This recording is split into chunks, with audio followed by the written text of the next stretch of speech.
Caregiving can sometimes feel like an impossible struggle. Caregivers may be torn between taking care of loved ones and trying to maintain balance in life. The good news is that it doesn't have to be that way. The Caring Generation with host Pamela D. Wilson is here to focus on the conversation of caring. You're not alone. In fact, you're in exactly the right place to share stories and learn tips and resources to help you and your loved ones. So now, please welcome the host of the Caring Generation, Pamela D. Wilson. I'm Pamela D. Wilson, caregiving expert, speaker, educator, consultant, and guardian of the Caring Generation. Thank you for joining me for this week's show, episode 230 of Year 8, Strategies for Caregivers, Supporting Elderly Parents Living Too Long. Caregivers have said to me, I never thought my elderly parents would live this long. Older adults have said to me, I don't know why I'm still living. Comments about living too long can relate to the length of life in years. It can also relate to the quality of life when there can be a lot of age-related debilities like heart disease, dementia, arthritis, osteoporosis, back pain, kidney disease, cancer, and other chronic conditions that will never go away. This means that living longer may be spent in a state of poor health for caregivers and for the elderly with significant physical disabilities that limit their ability to get out and do the things they enjoy. So, stay with me while I share 2 things to consider about living too long. The first is thinking about all the things that you want to do before life ends, instead of focusing on the idea of living too long. The second includes practical insights about what to do about living too long for caregivers and for older persons dealing with a lot of health issues who need a little bit of care or a lot of care. Before I set the stage for our conversation, please, if you find this podcast helpful, click the like or follow button on your podcast app and take a minute to type in a positive review, whether you listen on Apple, Spotify, Spreaker, or whatever podcast app. Your participation will help the show reach more listeners looking for caregiver solutions, strategies, and support in the areas of health, finances, legal, family relationships, and family dynamics. So let's begin by talking about common frustrations for caregivers and older adults on the topic of living too long so that we all have some context and some background. For the elderly, it's things like not having enough energy or tiring out too easily. It can also be hiding or denying health, financial, or other problems that result in difficulty managing day-to-day tasks or projects.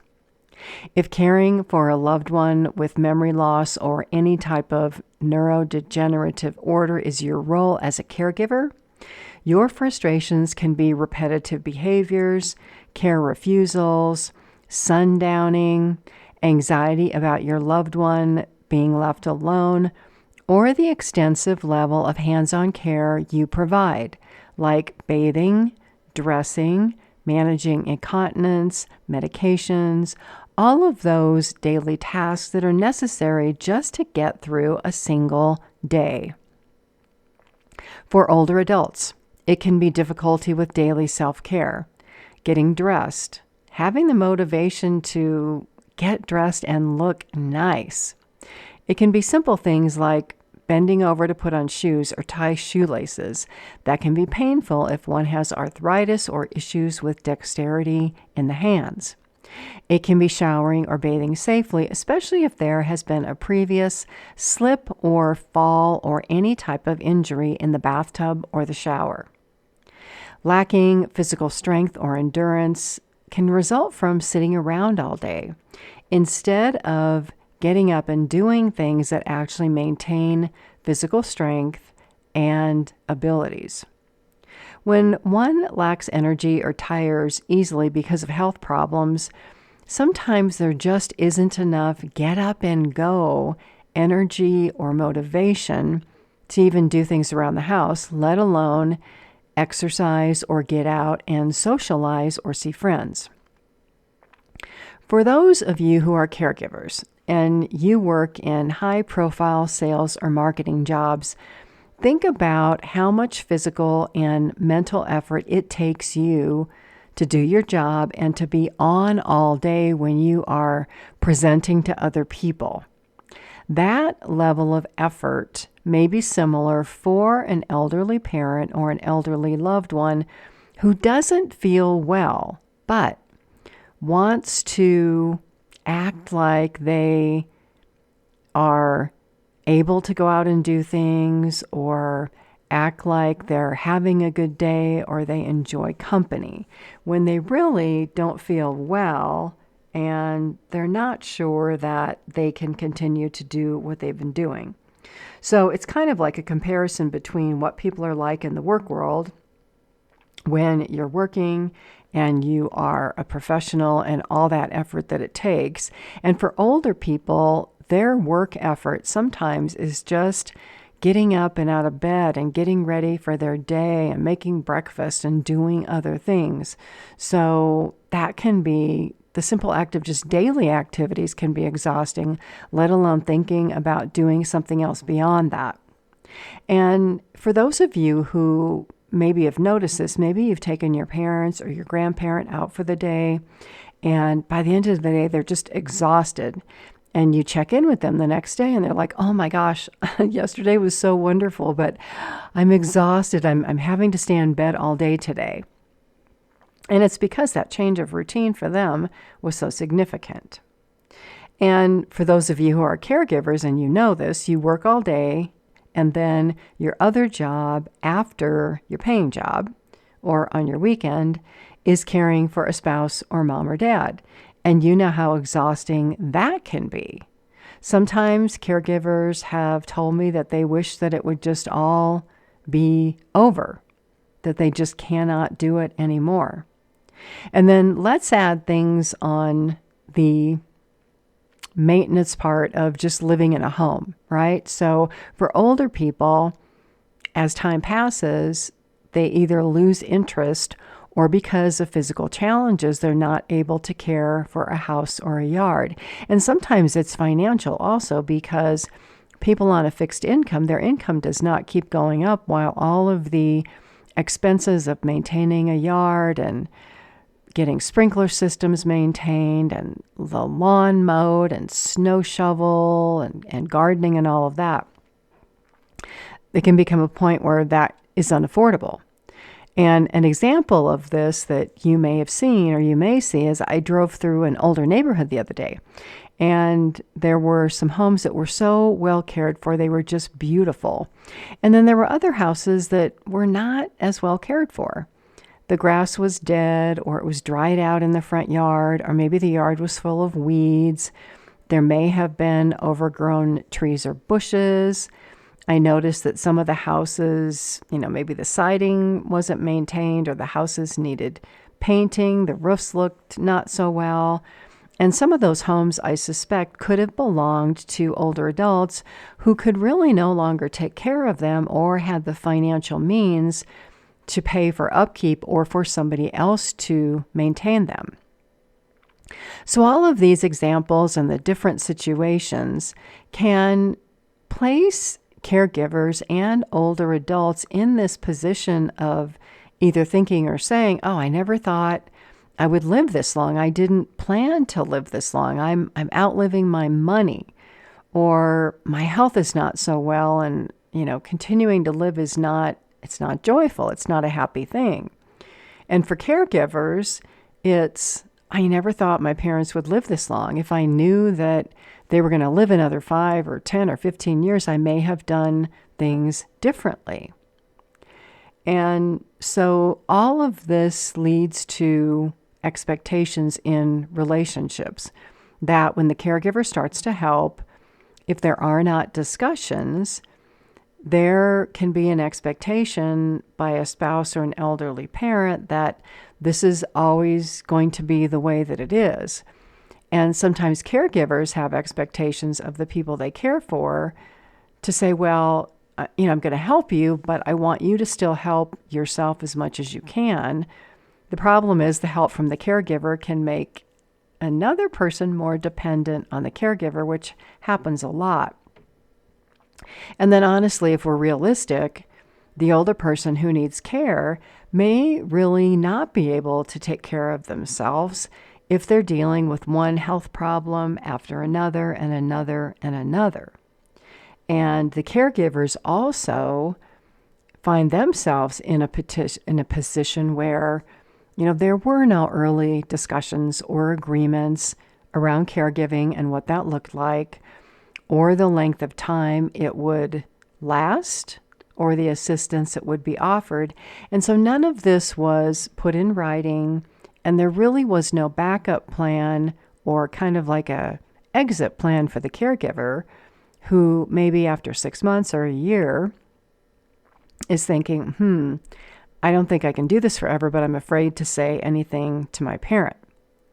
So then what happens is the caregiver gets burned out. They start to have their own health problems, and maybe that burnout results in them becoming impatient or frustrated or angry.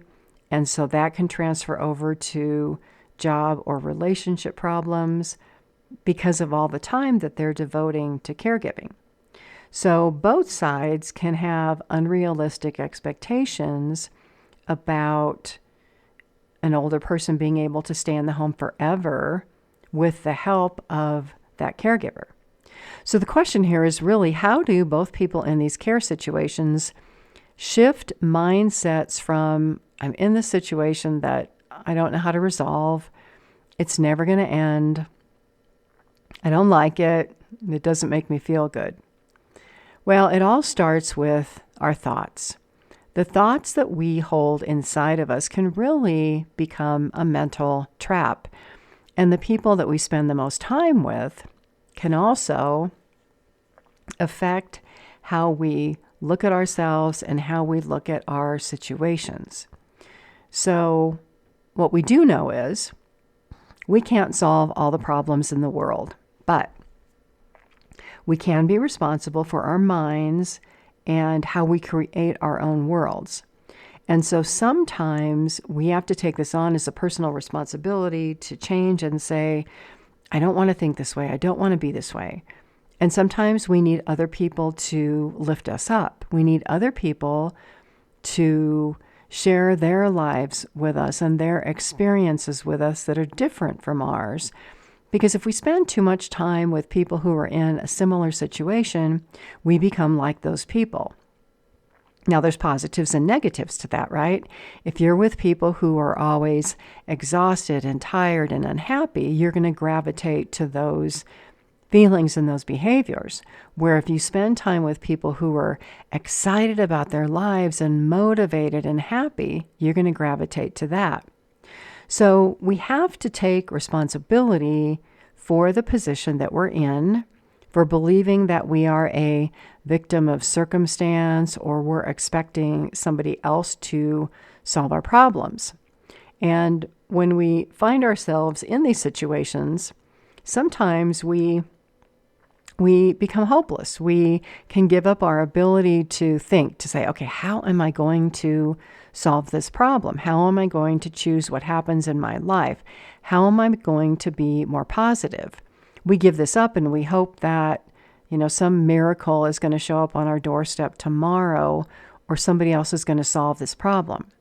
And I know a lot of caregivers who have said to me, well, Pamela, I didn't really have a choice to become a caregiver, or there's no one else to help. Well, there are always options, even for older adults who have a lot of health problems and are having health issues. There's always hope and there are always possibility. So ask yourself, who is responsible for the life situation that you find yourself in today and your life choices? If your answer isn't, well, that person would be me, then you want to think about and ask the question, are you relying on other people too much if you believe that other people are responsible for your life situation and your choices? Because maybe you have become too dependent on other people to help you, or maybe you haven't taken enough personal responsibility to say, okay, I contributed to getting here, but I can contribute to making this a more positive situation. And so ways that you do that is you've got to find a way to motivate yourself to light that inner fire in your mind and your body and your soul by being proactive.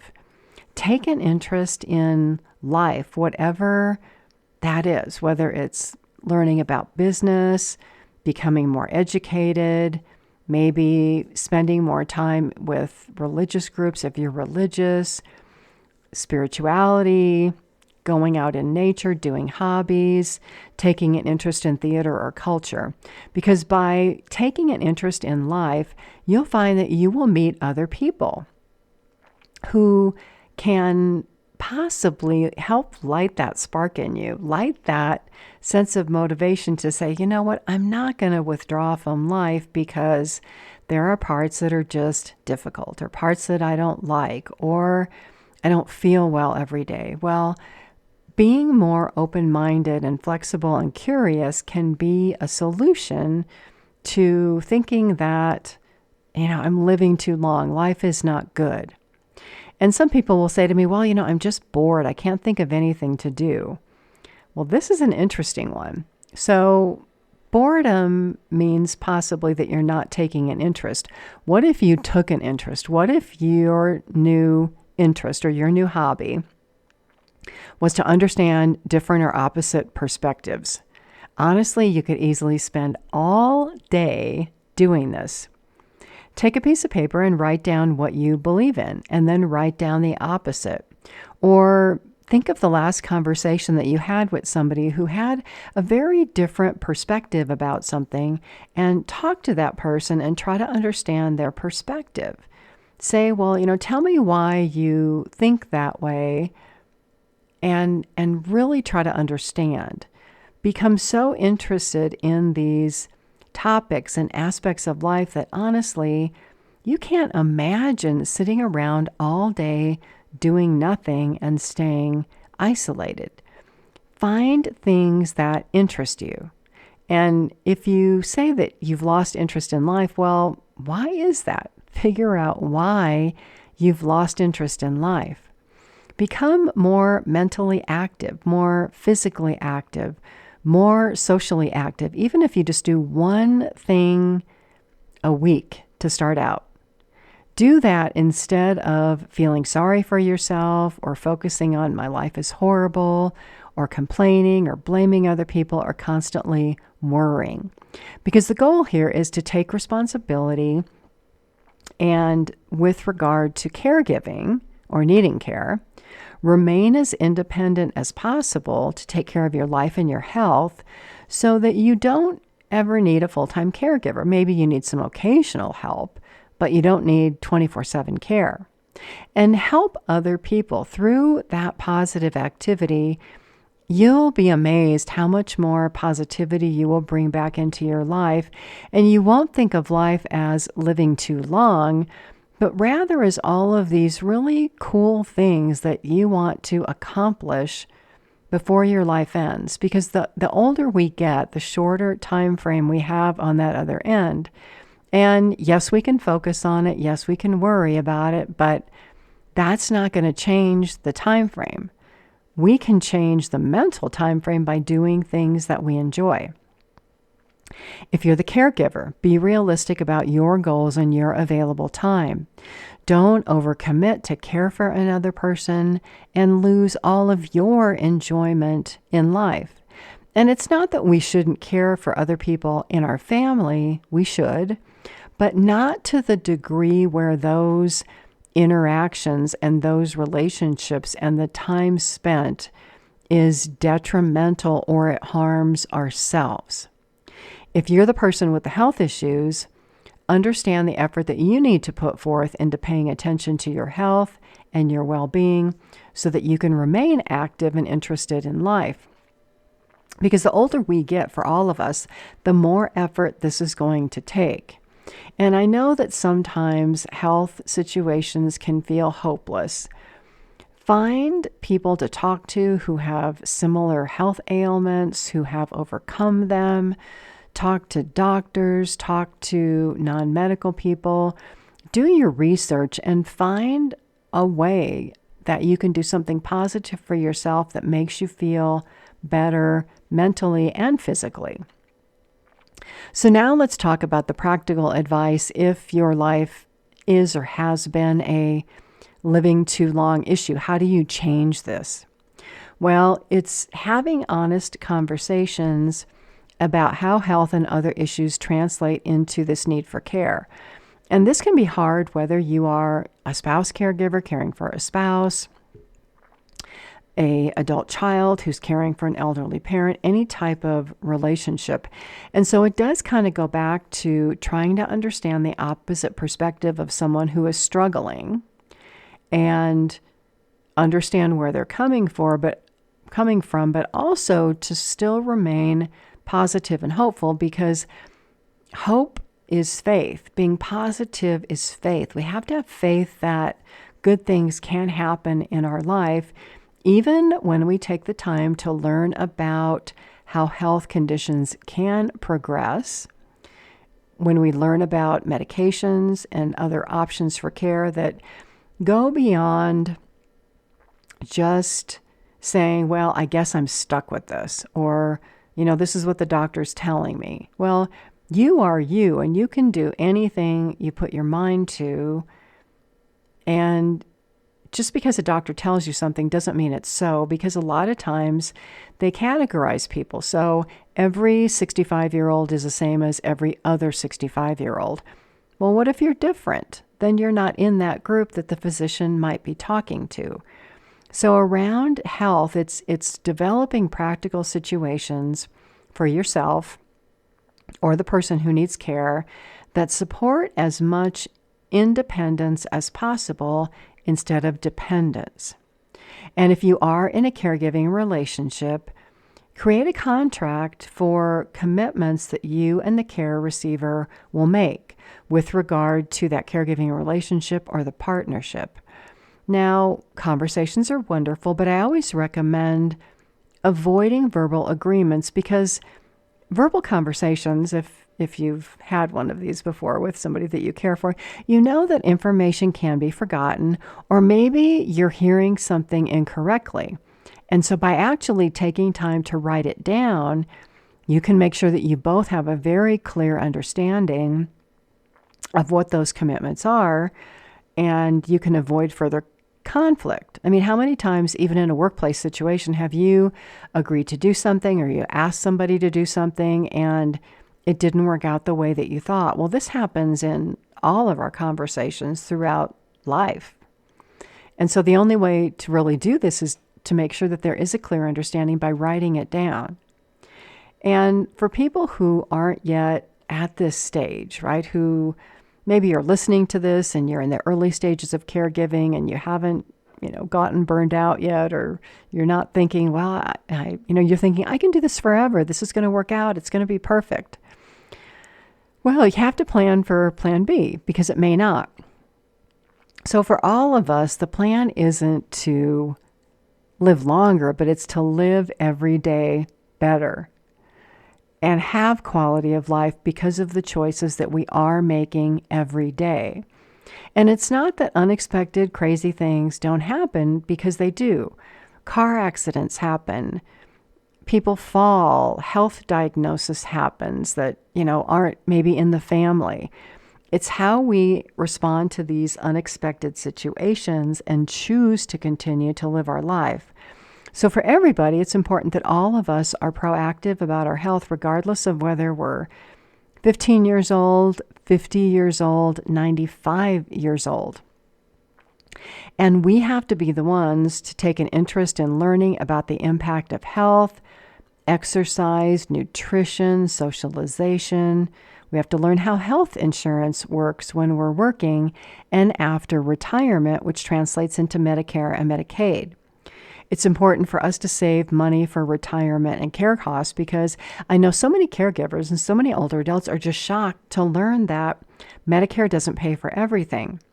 It's important for all of us not to rely on the government for health care and healthcare organizations to take care of us, because when you think about it, healthcare takes care of sick people.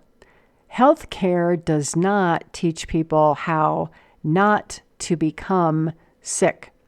So it's kind of a negative reward system, if you can even call it a reward system. Your insurance pays to treat bad health. It doesn't pay to treat good health, which would be a much better thing to do. So take your health and your well-being into your own hands so that you have more control over what happens to you later in life. And as you do all of these investigations and you gain information and experience and knowledge, share it with your other family members.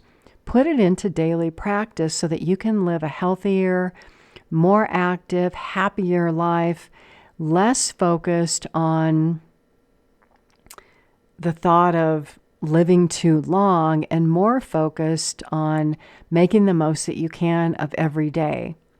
Put yourself in a place where you may never need to say, oh, I never thought my parents would live this long, or I never thought I would live this long, so I didn't make plans.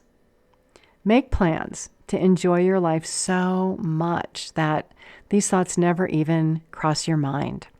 I thank you all so much for being here for episode 230. I'm Pamela D. Wilson, caregiving expert and advocate on the caring generation. Please, if you would, take a minute right now on your podcast app, click the like button, follow the show, leave a comment about the show if you found positive value from this episode or the other 229 episodes out there. If you want to look at the show transcript and the video that accompanies this podcast, you can go to my website, PamelaDWilson.com, click on the Media tab, select the Caring Generation, and scroll down to episode 230. I thank you all so much again for being here. I look forward to being with you again soon. God bless you all. Sleep well tonight. Have a fabulous day tomorrow, and make the most of each day until we are here together again.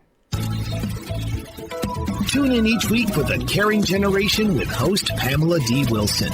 Come join the conversation and see how Pamela can provide solutions and peace of mind for everyone. Here on Pamela D. Wilson's The Caring Generation.